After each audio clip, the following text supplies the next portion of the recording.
오늘도 하나님 아버지 앞에 예배를 드리는 우리 모두에게 하나님의 약속과 은혜와 축복이 우리 가운데 넘쳐나고 또 하나님의 약속의 은혜를 풍성하게 누리는 그러한 삶이 있어지기를 주의 이름으로 부탁을 드리겠습니다. 오늘 여러분, 하나님께서 주시는 은혜 늘 감사하지요. 우리가 하나님의 은혜가 없으면 살아갈 수가 없고, 하나님의 은혜가 없으면 아무것도 알 수 없는 연약한 존재들이라고 하는 사실이죠. 하나님은 우리에게 은혜를 주시기를 원하십니다. 또 하나님은 우리에게 긍휼을 베풀어 주시기를 원합니다. 또 하나님은 우리에게 놀라운 복으로 채워주시기를 원하시는 것이 하나님의 계획이요, 하나님의 목적이요, 하나님의 기쁨이라고 하는 사실이에요. 이것을 생각해 본다고 한다면 하나님을 믿는 하나님의 거룩한 사람들에게는 늘 소망이 있고 희망이 있습니다. 떠나서는 미래가 있습니다. 왜? 하나님의 약속을 받은 사람들이기 때문에 어떠한 것이 우리에게 주어진다고 할지라도 그 가운데서 기쁨으로 하나님을 향해서 나아갈 수 있는 귀한 역사가 일어나게 되어진 것을 볼 수가 있게 되어집니다. 이스라엘 백성들이 광야 여정을 마칩니다. 애굽을 나와서 수많은 시간이 흘렀지 않습니까? 40년의 긴 세월 동안 그들은 여러분 정말 이 가나안 땅을 차지하기 위해서 얼마나 험난한 인생을 살았습니까? 그리고 그의 12지파 족속들은 이제 가나안에 입성을 하게 되어졌습니다. 이제 동쪽에도 분배를 받았고요. 이제 서쪽에 땅의 분배를 받는 과정 속에서 이제 유다 지파가 땅의 분배를 제일 먼저 받고, 두 번째로 이제 에브라임 지파, 므낫세 지파가, 요셉 지파가 이제 땅의 분배를 받게 되어지는 것을 볼 수가 있게 되어집니다. 우리가 잘 아는 대로 요셉에게는 두 아들이 있습니다. 사실은 첫 번째 아들이 므낫세입니다. 므낫세, 두 번째가 에브라임인데, 이 두 아들 하나님께서 이 요셉의 수고, 요셉의 이 헌신된 삶을 통해서 이제 야곱이 죽기 전에, 하나님의 부름을 받기 전에 이 두 아들 므낫세와 에브라임을 이제 양자로 삼게 되어지죠. 그래서 이제 요셉 지파로 들어가야 되는데, 요셉 지파가 아니라 이제는 어떤 지파? 므낫세 지파, 에브라임 지파로 들어가서 이제 그 아버지의 것과 또 나와서는 두 지파가, 요셉 지파 두 지파가 들어가서 땅을 분배받는 이러한 장면이 나오게 되어지는 것을 볼 수가 있게 되어집니다. 하나님께서는 요셉의 이 가정을 위해서 야곱을 통하여 축복을 해 주기를 원하셨습니다. 우리가 잘 아는 대로 창세기 49장 22절의 이하의 말씀에 보면 이렇게 이야기를 했어요. 요셉은 무성한 가지라, 곧 샘 곁에 무성한 가지라 그가 담을 넘었도다. 이렇게 이야기하면서 49장 25절 말씀에 보면 이렇게 말씀을 합니다. 내 아비의 하나님께로 말미암나니 그가 너를 도우실 것이요, 전농자로 말미암나니 그가 내게 복을 주실 것이라. 위로 하늘의 복과 아래로 원천의 복과 젖먹이는 복의 복과 태의 복이로다. 내 아비의 축복이 내 부여조의 축복보다 나아서 영원한 산이 한옥순 같이 이 축복이 요셉의 머리로 돌아오며 그 형제 중 뛰어난 자의 정수리로 돌아오리로다. 이렇게 이야기를 합니다.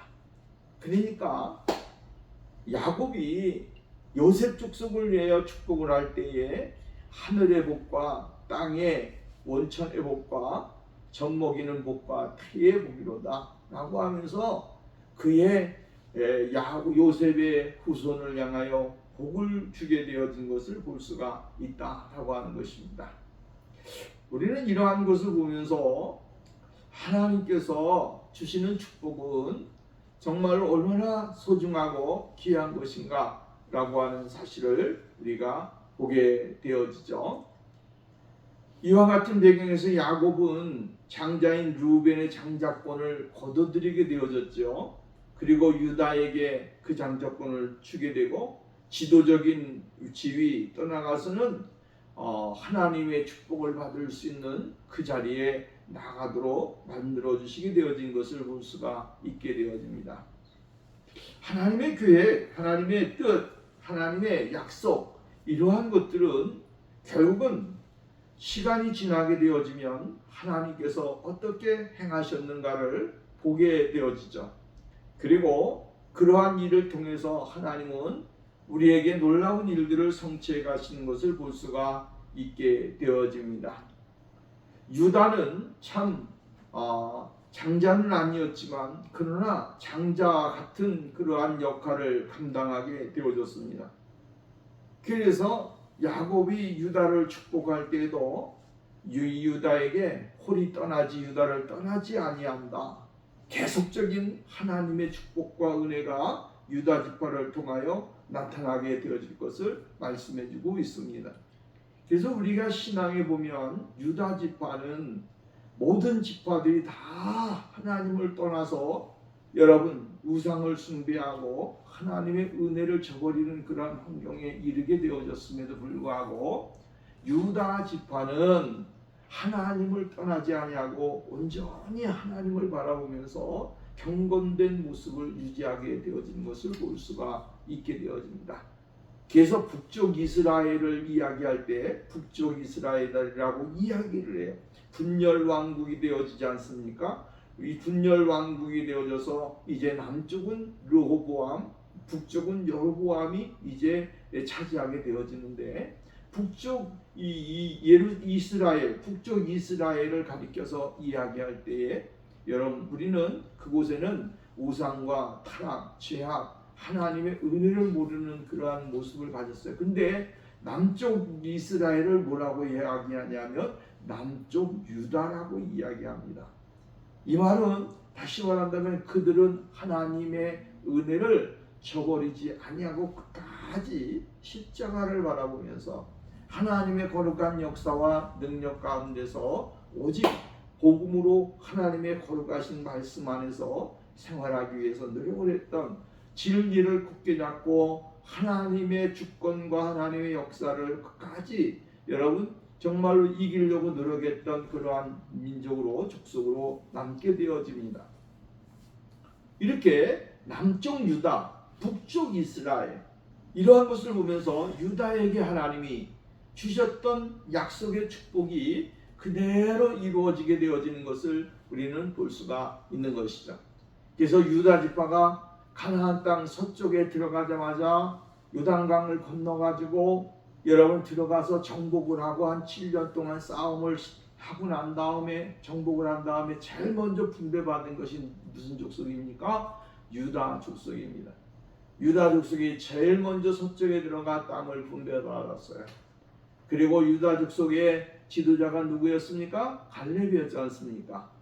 갈렙이 그 땅을 차지하고 더 큰 것을 향하여 하나님의 그 주권적인 섭리와 계획을 이루기 위하여 자신이 정말로 험지와 같은 곳을 향하여 나가 정복을 하며 싸우는 그러한 모습을 우리는 볼 수가 있었습니다.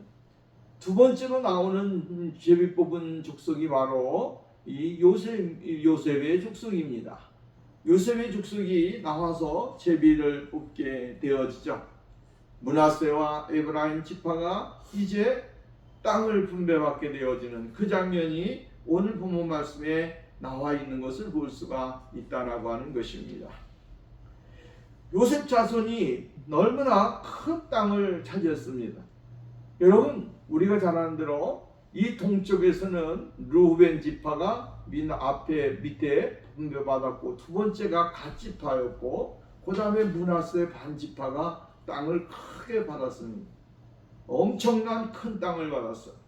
그리고 서쪽에 와서 이 므낫세 반 지파가 또 이쪽에 옵니까? 북쪽에 이 므낫세 반 지파 동쪽에 받은 그 땅만큼이나 큰 땅을 다시 서쪽에서 받게 되어지고 그 다음에 그 밑에 에브라임 지파가 이제 분배를 받게 되어지는 것을 우리는 보게 되어진다라고 하는 말씀입니다. 그러니까 요셉 지파는 두 지파가 두 몫을 받게 되어졌다라고 하는 말씀입니다.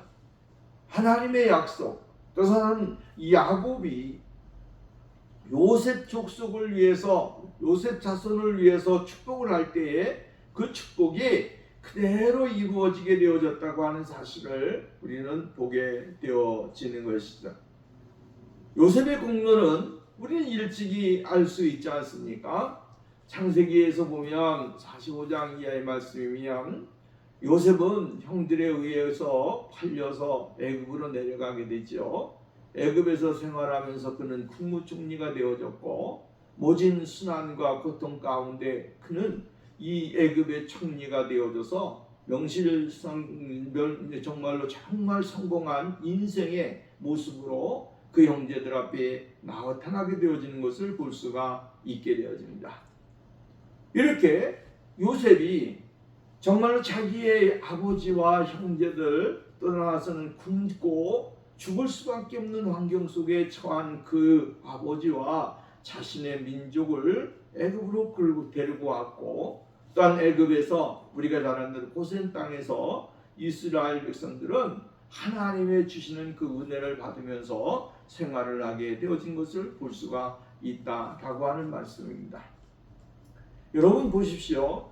우리가 주목해야 될 부분들을 여기서 놓치고 가면 안 되고요. 우리가 깨달아야 할 것이 있습니다. 그것이 뭐냐면 하나님의 은혜는 여러분 은혜지만, 그러나 거기에 우리의 수고에 따라서 더욱 풍성한 하나님의 축복을 누리게 되어진다라고 하는 사실을 발견할 수 있다라고 하는 것입니다.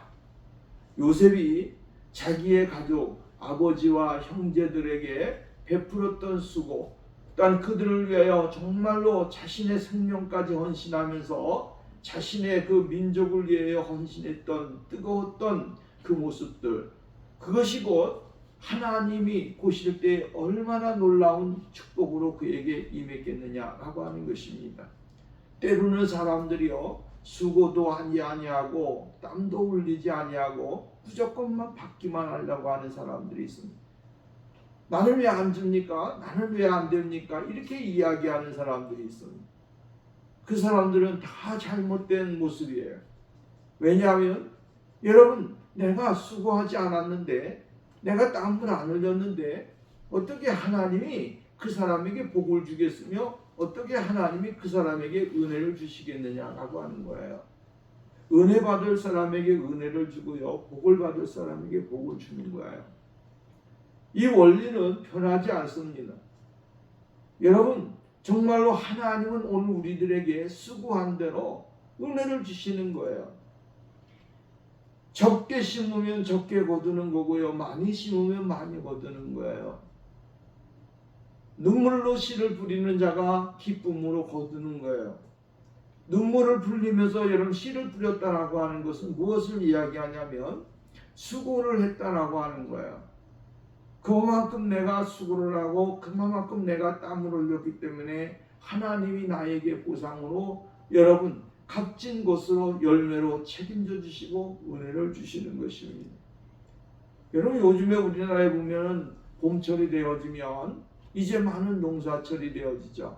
근데 과수를 하신 농사를 지시는 분들을 보면 높은 나무에 있는 열매 그냥 내버려 두지를 않고 거기에서 제일 큼지막한 것만 내버려 두고 주위에 있는 걸 어떻게 됩니까? 다 따내잖아요.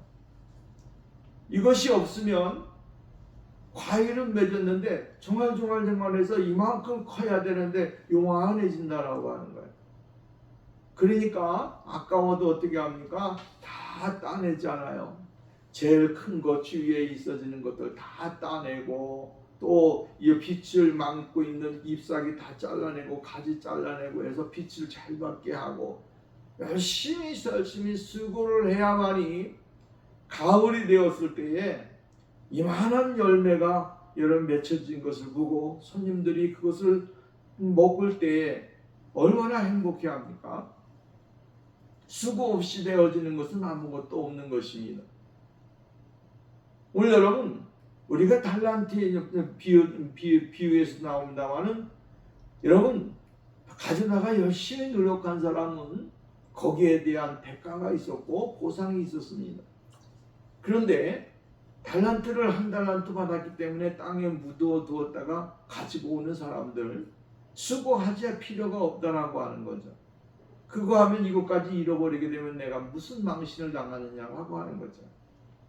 여러분, 수고하지 않냐고 땀을 안 흘리는데 그 사람에게 2배의 결실이 맺겠습니까?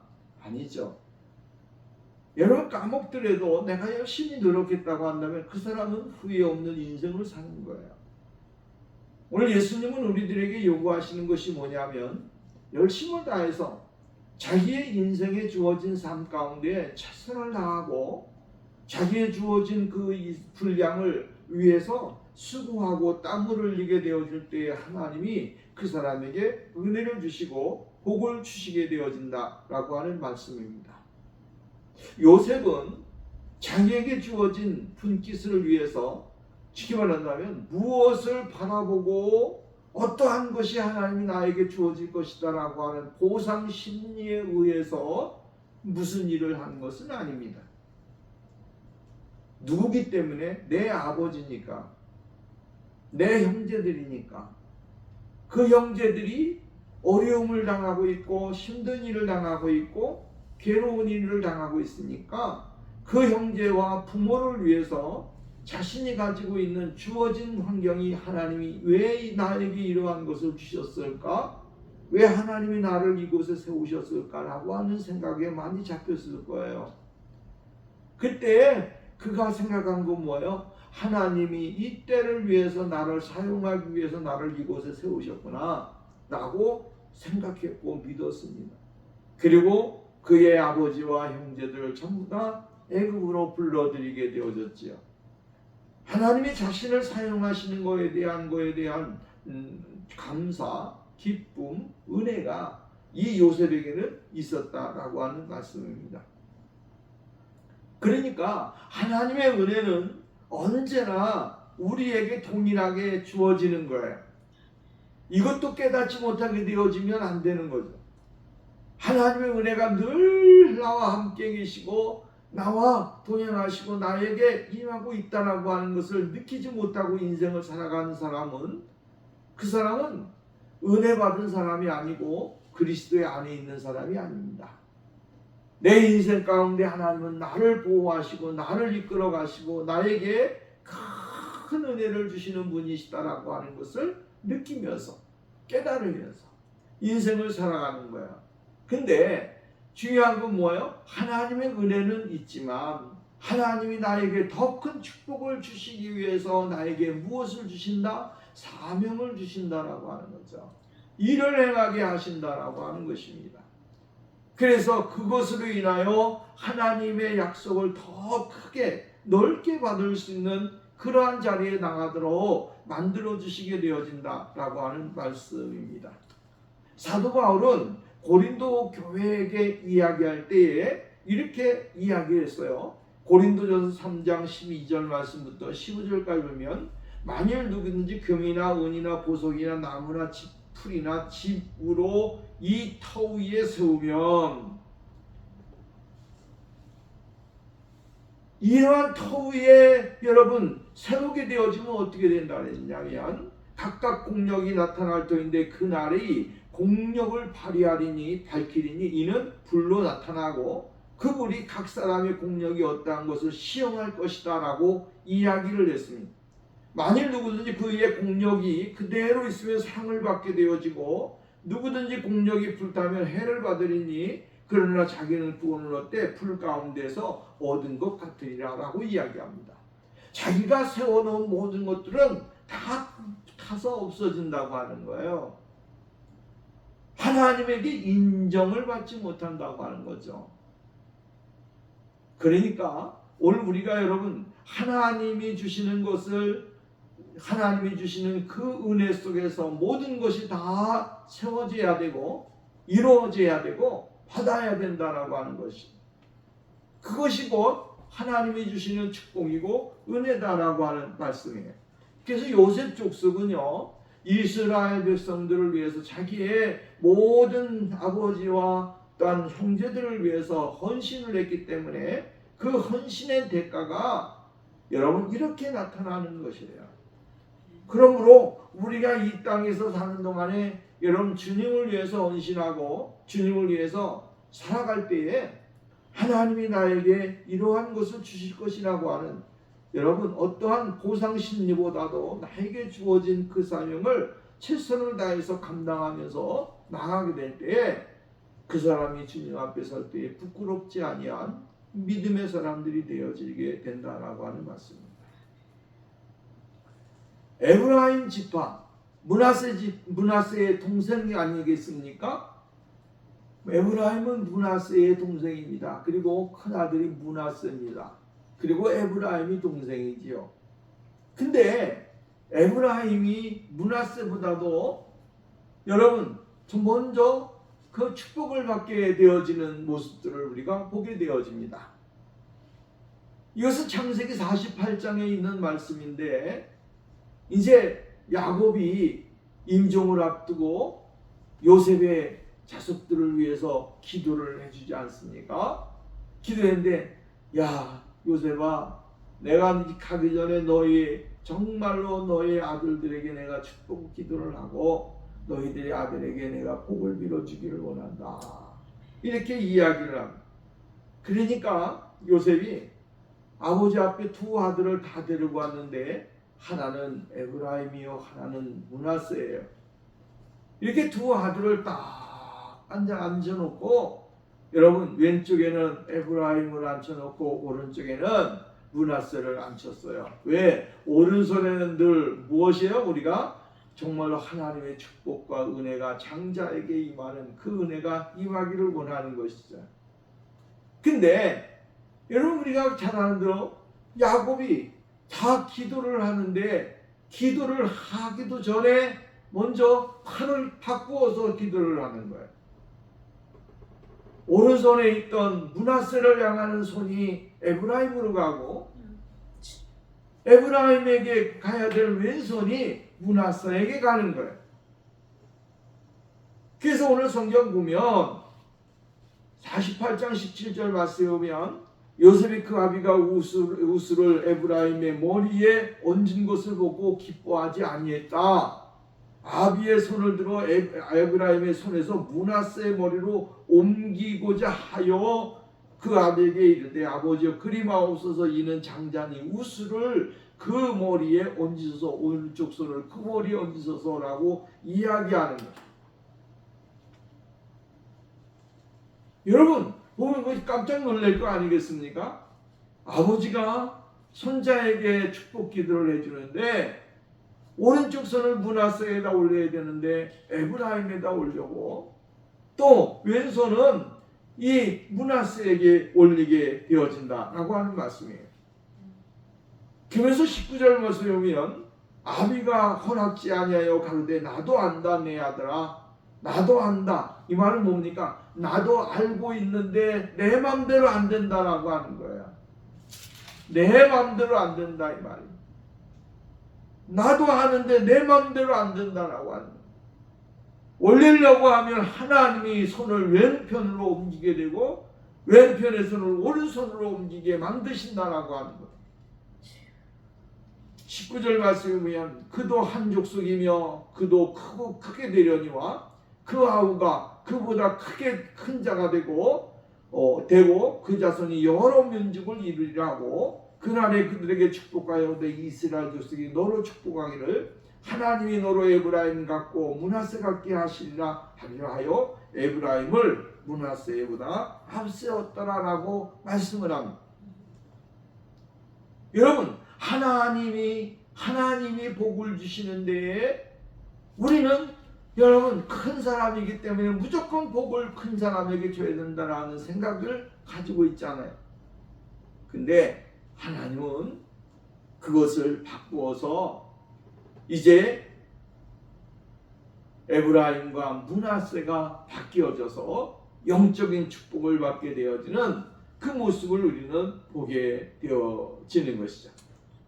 축복대로 에브라임 지파는 가나안 땅 맨 중심부에 있는 기업의 땅을 할당받아서 유다 지파가 가나안 남부에서 지도적인 위치를 차지하고 있었던 것처럼 에브라임 지파는 가나안 북부 쪽에서 지도적인 지위를 갖게 되어지는 것을 보게 되어진다라고 하는 말씀입니다. 특별히 이들의 땅 안에는 실로라는 길갈에서 옮겨진 하나님의 성막이 세워진 곳이 있었고요. 왕정시대에 이르기까지 사사시대의 300년 동안 줄곧 이스라엘의 종교적인 그러한 굉장히 중요한 위치, 또 하나는 정치적으로 중요한 위치, 또한 문화적으로 중심적인 그러한 곳이 있는 곳이 어디 있느냐 하면 에브라임 지파에 속해 있었다라고 하는 말씀입니다. 그리고 그 기업의 땅 안에는 축복과 저주의 산으로 알려진 그린심산과 에발산이 위치하고 있었고 사무엘의 고향인 라마가 있었으며 후일에 북쪽 10지파의 왕도가 된 사마리아가 여기에 포함되어 있었다라고 하는 말씀입니다. 에브라임 지파에게 분배된 기업은 가나안의 중심에 위치해 있었고 주도적인 역할을 감당하는 그러한 역할을 감당했던 것을 우리는 말씀을 통해서 볼 수가 있는 것입니다. 이처럼 에브라임 지파는 유다 지파 못지않게 축복을 많이 받았다라고 하는 것입니다.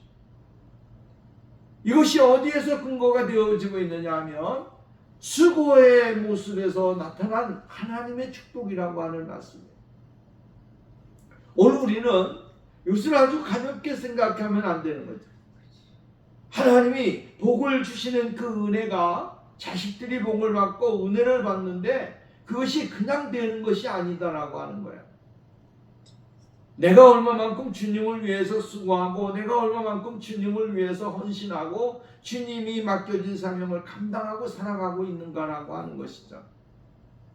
복을 주고 싶어도 복을 못 받을 수 없는 사람이 있어. 하나님은 우리들에게 요구하는 것이 뭡니까? 하나님의 축복을 받아 다 누리고 그 축복 속에서 하나님의 역사를 이루는 그 자리에 나가는 삶을 하나님이 원하신다라고 하는 말씀이에요. 이것을 깨닫게 되어진다고 한다면 우리에게 주신 은혜가 얼마나 큰가를 발견하게 되어지는 것이죠. 내가 하나님의 축복을 받지 못하면 살아갈 수가 없고 하나님의 은혜를 누리지 못하면 살아갈 수 없는 연약한 존재라고 하는 것을 깨닫게 되어진다라고 하는 말씀입니다.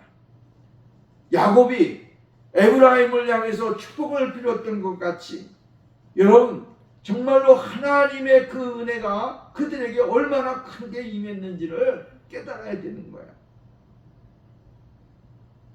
제일 중심부, 종교적, 정치적, 문화적 여러 역할을 감당하는 아주 중요한 요지에 에브라임 지파가 땅을 차지하게 되어졌다라고 하는 말씀입니다.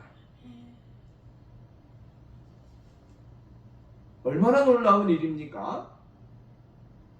므낫세가 이것을 받아야 되는데 에브라임이 받았으니 하나님의 뜻은 우리는 알 수가 없습니다. 요셉은 므낫세가 더 큰 축복을 받기를 원했잖아요. 이삭은 누가 복을 받기를 원했습니까? 에서가 복을 받기를 원했잖아요. 그래서 여러분 이삭이가 이야기할 때도 여러분 누구에게 이야기했습니까? 에서에게 말을 했어요. 내가 너에게 복을 빌어줄 테니까, 내가 너에게 장자의 축복을 줄 테니까 너 가서 사냥해서 아버지에게 나에게 맛있는 음식을 해서 가져오너라 라고 말을 하잖아요. 이삭은 누구에게 복을 주기를 원했습니까? 여러분 에서에게 복을 주기를 원했어요. 아브라함은 누구에게 복을 주기를 원했습니까? 이스마엘에게 복을 주기를 원했어요. 그러나 하나님은 누구를 준비하셨어요? 이삭을 준비하셨어요. 하나님은 오늘 우리가 우리의 생각과 하나님의 생각을 똑같이 생각하지 말라고. 하나님은 우리의 인간의 너머에 있는 것을 보시고 있고요, 우리의 미래의 모든 것을 전부 다 보고 계신다라고 하는 말씀이에요. 다 주고 싶죠. 다 해주고 싶죠. 그러나 하나님은 그걸 원하는 것이 아니에요. 복을 받을 자에게 복을 빌어주고 은혜 받을 자에게 은혜를 주시는 분이 하나님이에요. 은혜 받을 생활을 하지 아니하고 복 받은 생활을 안 했는데 하나님의 은혜를 받게 되어지면 어떻게 됩니까? 타락하게 되어지고 은혜를 저버리고 하나님 앞에 감사와 영광보다도 세상 것에 취해서 은혜를 누리지 못하는 그러한 사람이 되어진다라고 하는 말씀이에요. 그러므로 하나님은 여러분 약속하신 그 은혜를 누리게 하시는데, 그 은혜의 자리에 우리 스스로가 하나님 앞에 나가 정직함과 진실함을 통해서 하나님 앞에 영광을 돌리는 그러한 생활이 오늘 우리에게 있어져야 된다라고 하는 말씀입니다. 또 나아가서는 여러분 16장 9절 말씀이면 그 외에 므낫세 자손의 기업 중에서 에브라임 자손을 위하여 구별한 성읍과 촌락도 있더라라고 이야기를 해주고 있습니다.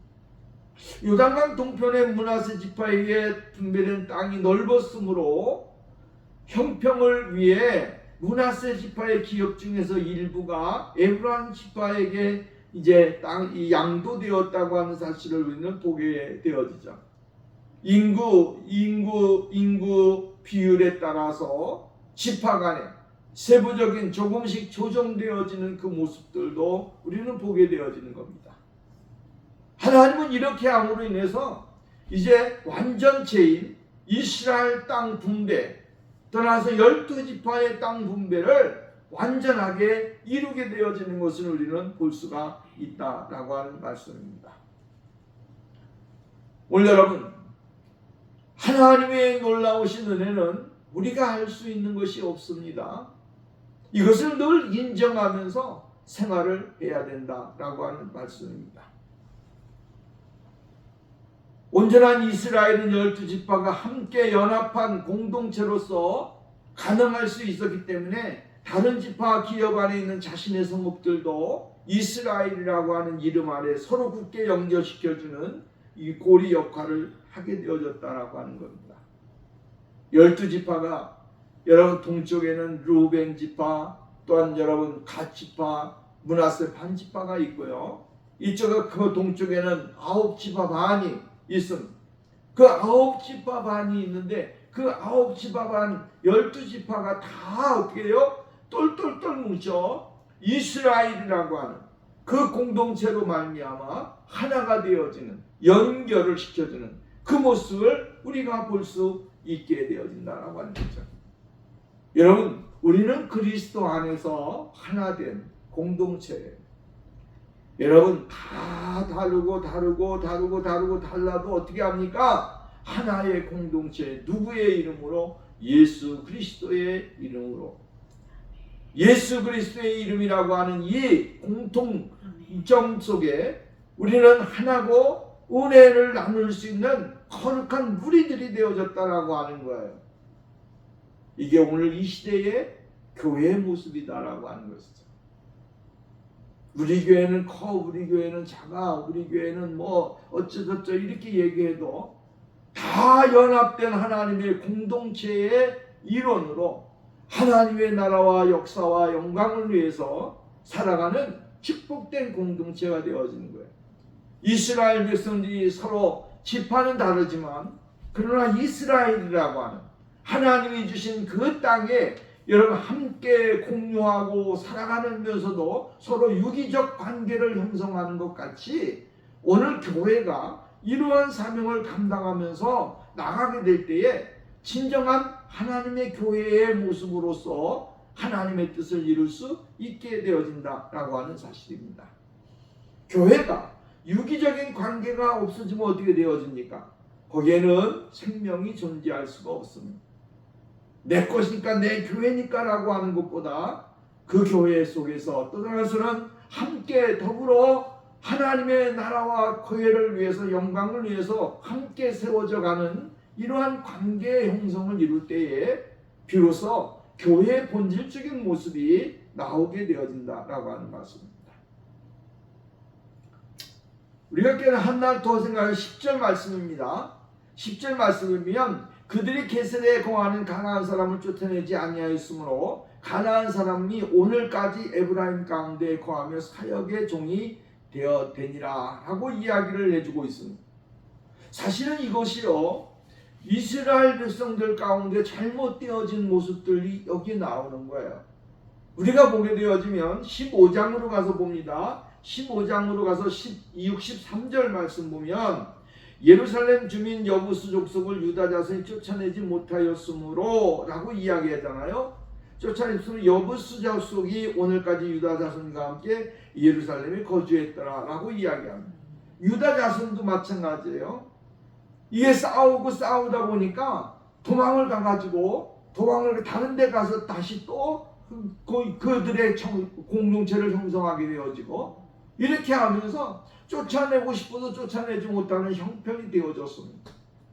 사실은 그런데 이러한 것을 쫓아내야 된다고 하는 것은 하나님의 명령이고요. 하나님이 그들에게 요구하신 모습이다라고 하는 말씀입니다. 왜? 하나님은 하나님의 거룩한 공동체에 불신의 세력들이 거하는 것을 하나님이 원치 아니하고 하나님이 원하시지 아니하는 사람들이 함께 거하는 것을 하나님이 원치 아니하신다라고 하는 말씀입니다. 이렇게 이방 사람들, 사실 말하면 가나안 원주민들을 쫓아내지 못함으로 말미암아 어떻게 나중에 그들을 부리는 종으로 어떤 조공을 받고 종으로 부리는 그러한 계약을 하게 되고 그들과 함께 머물러 있게 되어진다라고 하는 말씀입니다. 처음에는 욕망하게 잘했는데 마지막에 한 가지씩 이렇게 실패가 되어진다라고 하는 말씀이에요. 이것을 우리들에게 무엇을 주는가라고 하는 것도 깨달아야 되는 것이죠. 하나님은 이스라엘 백성들에게 들어가게 되어지면 그곳에 있는 것 전부 다 멸하고 생명도 다 멸하고 그래서 그곳에 정말로 생명이 없게끔 하나님이 만들라고 이야기를 해주고 있어요. 왜냐하면 이러한 것들이 결국은 이스라엘 민족 안에서 엄청난 큰 역효과로 나타나기 때문에 그렇습니다. 여러분 우리가 일찍이 보잖아요. 이스라엘 백성들이 가나안 땅 애굽에서 나와서 광야 생활을 하게 되어질 때에 광야 생활 가운데서 이스라엘 백성들과 함께 섞여서 나온 사람들이 있습니다. 그들은 하나님의 약속을 받고 이스라엘 민족과 함께 공동체의 삶을 살겠다고 나온 사람들이었어요. 근데 가는 곳곳마다 불만과 불평을 털어놓고 이스라엘 백성들을 뒤에서 막 동요시키게 되고 이스라엘 사람들에게 여러분 불만과 그러니까 원망으로 일삼게 만들었던 사람들이 누구였느냐라고 하면 성경을 보니까 이렇게 이야기해요. 섞여서 사는 무리들이라고 하는 말이 나와요. 섞여서 사는 무리들. 이 섞여서 사는 무리들이 어떠한 무리들일까? 그들은 애굽의 사람들이에요. 구원받지 못한 사람들, 하나님의 그 은혜를 누리지 못했던 사람들이에요. 그러니까 정말로 김서방네, 이서방네, 박서방네 따라서 그냥 나온 사람들, 또한 관계성이 있어서 나온 사람들, 이런 사람들이에요. 그러니까 이러한 사람들이 나와서 광야 생활을 하다 보니까 원망하고 불평하는 일들이 많이 생기더라라고 하는 거죠. 그러니까 이스라엘 민족들이 어떻게 됐습니까? 그들의 동요에 못 이겨가지고 그들과 더불어서 여러분 원망하고 불평하는 거예요. 이것을 일찍이 하나님은 알고 계셨어요. 그렇기 때문에 가나안 땅에 들어가게 되어질 때에 이방 민족은 전부 다 제거하라고 하는 거예요. 그래서 우상 숭배하는 거 전부 다 없애라는 거예요.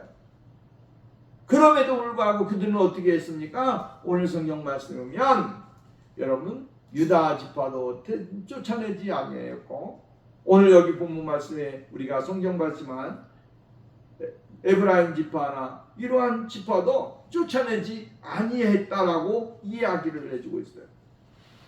이걸 보면서 우리가 두세 가지로 생각을 합니다. 하나는 하나님을 온전히 의지하지 못하는 이 신앙은 불신앙입니다. 하나님의 말씀을 온전하게 순종하고 나가야지, 거기에 하나라도 하나님의 말씀을 불순종하게 되어지면 이것은 불신앙으로 나오는 거예요. 우리는 조그만 것까지라도 어떻게 하면 하나님의 말씀을 지킬까 하는 그러한 간절한 소망이 우리 가운데 있어야 되는 것이죠. 두 번째로는 현실에 안주하려고 하는 태도, 이것이 나쁜 거예요. 오늘 이 정도 됐으니까 우리는 이 정도면 끝났다라고 하는 생각으로 자기주의에 정말로 제거할 대상이 있음에도 불구하고 제거하지 아니하고, 일할 수 있는 그러한 어떠한 일이 있음에도 불구하고 그걸 행하지 아니하고 그냥 그것으로 인하여 만족함을 누리려고 하는 태도, 이것이 여기 이 이스라엘 백성들 안에 있다라고 하는 거죠. 에브라임 지파의 이 모습들을 보면서 우리들도 정말로 현실에 안주하게 되어지면 우리는 똑같은 신앙인이 될 수가 있고, 우리는 똑같은 믿음의 사람이 되어질 수가 있다라고 하는 거예요. 세 번째로는 이미 받은 것만으로도 만족하는 이러한 소극적인 생각을 가진다라고 하는 거예요. 이 정도 받았는데 뭐 이거 더 이상 뭘 필요해, 이거면 됐어 라고 하는 이러한 생각, 이러한 모습들을 우리가 버려야 된다라고 하는 말씀입니다. 신명기서의 말씀 보면 7장 1절로 5절 말씀 보면 하나님께서 가나안 족속에 대해서 얼마나 진멸하라고 말씀하셨는지 우리는 알 수가 있다라고 하는 말씀이에요. 이 경고 속에 오늘 우리들이, 이 생활 속에 우리들이 답해야 될 것이 있다고 한다면 무엇이겠습니까? 하나님은 우리들이 이 세상에 살면서 세상적인 유익과 편의 믿기로 다가와서 사람의 영혼까지 멸망시키려고 하는 구렁텅이로 빠뜨려버리는 이러한 모습들을 하나님은 단호하게 끊어버리라고 하는 말씀이에요. 하나님의 말씀에 있어서 정면으로 대치되거나 그것을 교묘하게 바꾸어서 우리의 신앙에 유익을 주려고 하는 이러한 모습들을 끊으라고 하는 말씀입니다. 그렇지 아니하면 언젠가는 오늘 우리도 그러한 속에 빠져들 수가 있다라고 하는 것이죠. 그래서 마지막 때에는 무엇을 조심해야 됩니까? 정말로 하나님이 우리들에게 올바른 진리를 판단할 수 있는 지혜와 은혜가 있어야 되는 거예요. 왜? 사단들은 늘 교묘하게 조금 틀리게 이야기를 해서 우리에게 다가온다라고 하는 거예요. 그것이 아멘으로 받아들이게끔 만드는 거예요. 길에서 잘못된 이단들이 오늘날 교회에 판을 치고 있고, 신앙이 잘못된 신앙으로 말미암아 거짓된 신앙으로 유혹을 받아서 재산을 탕진하고 가족을 잃어버리게 되고 믿음에서 도에서 떠나버리는 그러한 일들이 많이 일어나게 되어지는 것을 볼 수가 있는 것이죠. 세학에 반응한 설마 뭐 이 정도쯤이야 라고 하는 생각, 여러분 이것이 얼마나 위험한 생각인지를 깨달아야 되는 것입니다. 근데 하나님은 긍휼에 풍성하신 하나님 아닙니까? 하나님은 사랑이 무한하신 하나님이에요. 근데 그 하나님이 뭐라고 말씀을 하셨냐면 긍휼과 자비와 사랑이 무한하신 하나님이 그들을 향해서 말씀하시는 게 뭐냐면 그들을 불쌍히 여기지 말아라. 그들을 불쌍히 여기지 말아라. 그들과 무슨 언약이든지 맺지 말고 그들을 진멸해라. 여러분 하나님이 이렇게 말씀하실 때에 오늘 우리가 하나님이 자비와 긍휼과 사랑이 무한하신 하나님께서 그들을 포용하고 그들을 사랑하고 그들과 함께 해라라고 하는 말씀이 아니라 그들을 진멸하고 그들을 불쌍히 여기지 말아라 이렇게 이야기할 때 여러분 하나님의 무자비함 같이 보일 수도 있어요. 하나님은 사랑이 많으신데 왜 그럴까? 결국은 누구 때문에? 우리 때문에. 우리가 영원히 망가지고 진리가 훼손되어지고 하나님의 진리의 밖으로 나가는 그러한 일들이 생길까 봐 하나님은 미리 차단시키는 거예요. 이스라엘 백성들에게 이러한 것을 올무에 잡혀서 하나님의 진리를 떠날까 봐 미리 하나님은 차단하신 거예요. 그럼에도 불구하고 그것으로 불순종으로 다가오게 되어지는 것을 볼 수가 있다라고 하는 말씀입니다. 사랑하는 여러분, 세상의 풍요와 안락은 결국은 우리를 영적인 타락으로 빠뜨려 멸망의 길로 이끌어낼 수밖에 없다라고 하는 말씀입니다. 믿음의 사람들은 하나님의 명령에 온전히 따르지 않고 타협할 때 일시적으로 유익과 기쁨을 누릴지 몰라도 결국은 올무에 빠져 하나님의 징계에 처하게 되어진다고 하는 사실을 알아야 되는 것입니다. 그러므로 우리는 개인적인 욕심이 아니라 하나님의 거룩하신 은혜를 따라서 세상과 타협하지 아니하고 하나님의 진리를 수호하는 데 앞장서는 믿음의 삶이 우리에게 있어져야 될 줄로 믿습니다. 말씀을 맺습니다. 오늘도 여러분 하나님은 우리를 사랑하십니다. 그리고 우리가 수고한 대로 하나님은 열매를 주십니다. 또한 우리의 수고한 대로 하나님은 값진 것으로 채워주신다 라고 하는 것입니다. 또 하나님의 말씀을 순종함으로 끊을 것은 끊고 세울 것은 세우고 정리할 것은 정리함으로 인해서 진리 안에 우리의 모습이 단정하게 세워지는 아름다운 신앙의 삶이 우리 가운데 넘쳐야 될 줄로 믿습니다. 감사합니다. 거룩하시고 자비로우신 우리 하나님 은혜를 감사합니다. 오늘도 우리가 하나님의 은혜를 생각할 때마다 늘 감사하고 하나님의 은혜를 생각할 때마다 주님의 은혜를 늘 찬양합니다. 주의 성령이 우리와 함께 하셔서 하나님이 요구하시는 믿음의 자리에 들어가게 하시고 늘 주님의 말씀을 따라 순종함으로 30배, 60배, 100배의 결실을 맺고 더 풍성한 것을 얻을 수 있는 그러한 신앙의 삶이 되게 하여 주옵소서. 이 시간에도 하나님의 성령이 우리와 함께 하시고 하나님의 성령이 우리에게 능력을 주시고 은혜를 주심으로 인하여 하나님 앞에 온전히 서는 복된 시간 되게 하여 주시옵소서. 성령께서 도와주시고 인도해 주실 줄 믿고 예수 그리스도의 이름으로 기도하옵나이다. 아멘.